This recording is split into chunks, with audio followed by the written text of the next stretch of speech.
What's up guys, Mike here, the Detroit Borg, with another video covering the latest beta of iOS 9.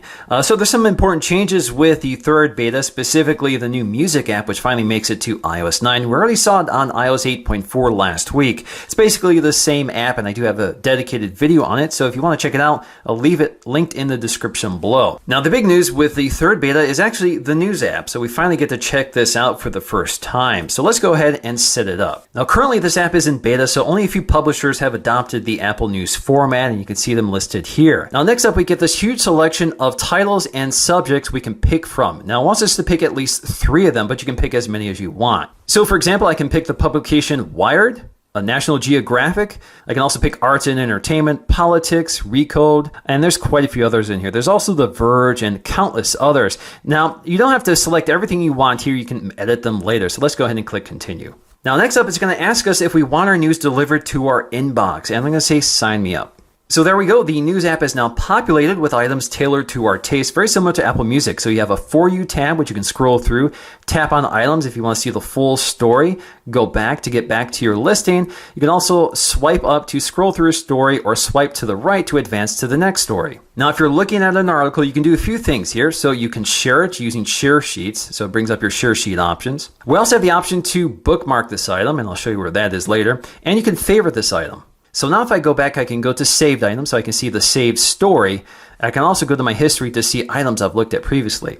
Now again, very similar to Apple Music, if you favorite an item here like this story, this will actually inform the For You tab. So it'll actually populate the For You tab with related stories or items. Now if you don't like this article, you can hit this icon again to say you don't like the story, so it won't populate your For You tab with this stuff. Now checking out these tabs down here, we have our favorites tab. So these are all your favorite categories or publications which you selected when you originally set this up. So if you want to see stories specific from those items, just tap on them and you'll see them here. You can also jump to Explore to change your feed. So if you want to add additional items or categories, you can do so from this screen. So under Explore, you can see suggested channels up top. And if you want to add them, just hit that plus sign. If you want to remove them, just uncheck them.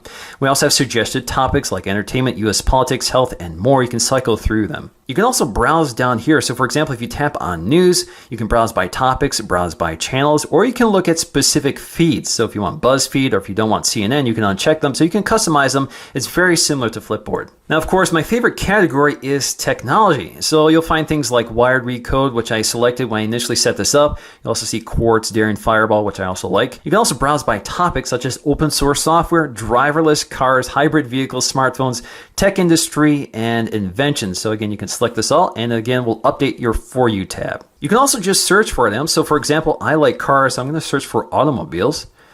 It starts populating the list automatically, and you can see there are specific channels like Autoblog, which I like, Auto Week, and Auto Guide. I can also add this category, automobiles. So now if I go back to my For You tab, you can see the story feed has been updated with items from Auto Week, Wired, and more. Now the news app on the iPad is formatted for the iPad. It's actually the ideal environment for the news app. So it's kind of like a newspaper. You have these individual stories you can click on. And again, all this stays synced across devices thanks to iCloud. So you can tap on the story here. You can swipe up to explore the story, or swipe to the right. And again, you have all the same controls, just a different layout here. So you have favorite, share, or save.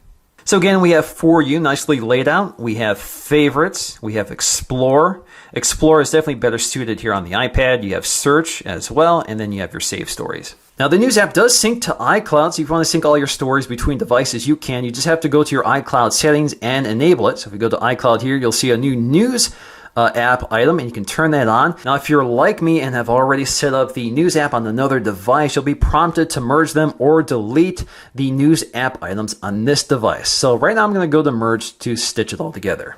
The news app also comes with an app settings panel, which I think is worth taking a look at. So for example, you can enable cellular data with the app. You can show story previews. You can prefetch stories. And if you select this, you can select on Wi-Fi always. So either choose Wi-Fi or cellular or never. You can also choose the number of stories to download. So you have none, 10, or 20 most recent. We also see some new search improvements. So when you swipe down on the home screen, you now get some Siri app suggestions.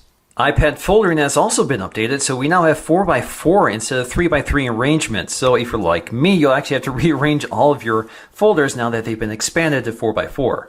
Now, although the music app is pretty much the same one on iOS 8.4, there is a new settings panel which gives you a few new controls. So if we go to the music app, we now have the option to turn on high quality over cellular. So if you want the best quality no matter what connection you're on, you can enable it. Now, on a very minor detail, if we go to General, if we go to Restrictions, we'll find that they've updated the icon for Siri and dictation.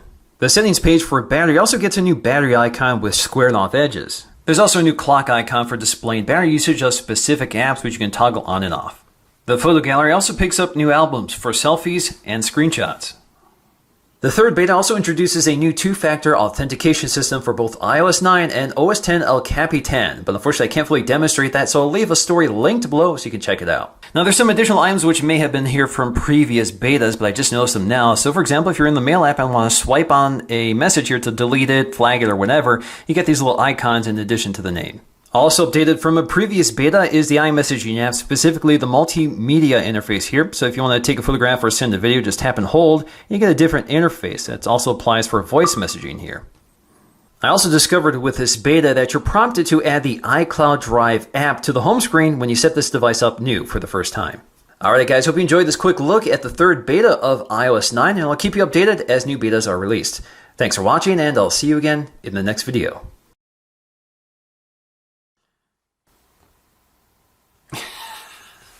Whoops.